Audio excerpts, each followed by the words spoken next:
what we are doing here today. Whatever you are talking about, and I'm glad for many of us who of development globally, we know that even the concept of security has been redefined. That security, when you look at the issue of security, is not just a security in terms of physical security.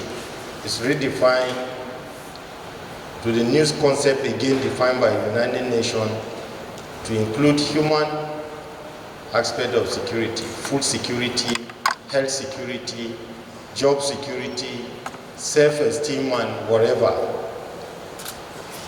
And therefore, as a people, we must understand the importance of not just investing in socio-economic development of our own society, but most importantly, investing in the people. Are situated in 6 geopolitical zones, and they are actively involved in these activities. And the minister has given approval to increase them, the numbers that we have currently. So the work is currently going on, and I want to show you that in the issue of employment, you know, when you talk of the issue of employment, many of our youth will think it is about white-collar job or government job. You can actually partner with federal minister level to be an employer level yourself.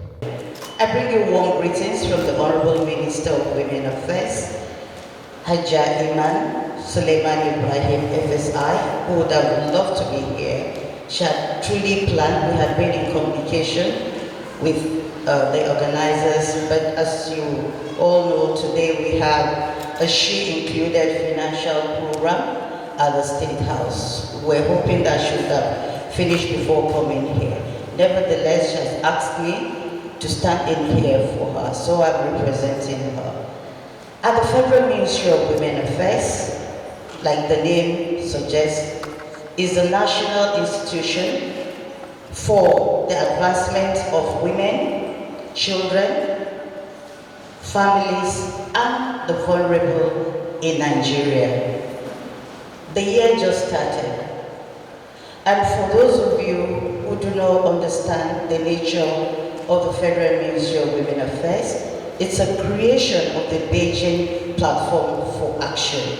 It was created in 1995, so this year makes it 30 years old. And it has undergone a lot of transformation.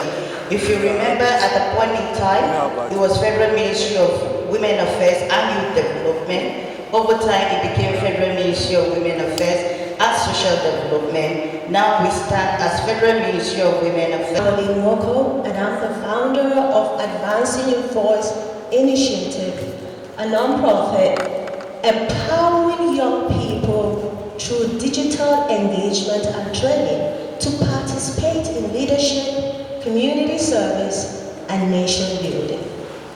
This is the digital world, and I know who knows it better than the Gen Zs.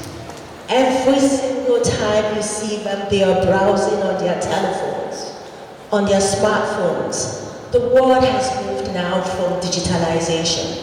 It's now AI solutions. Based on that, I want to thank the distinguished guest here. Thank you for having me, and also thank the government too, and fellow CSOs, and our esteemed participants, even those who are virtual.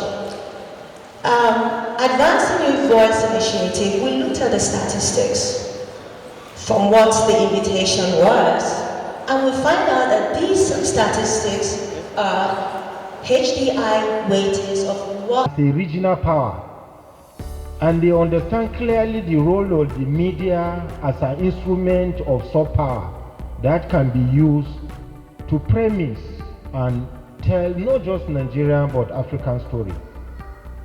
And the mission and vision was very clear: to be in the front role, the lead in shaping positive narrative about Nigeria and Nigerians, about Africa and Africans. And they were also clear that to do that, you require a vehicle of languages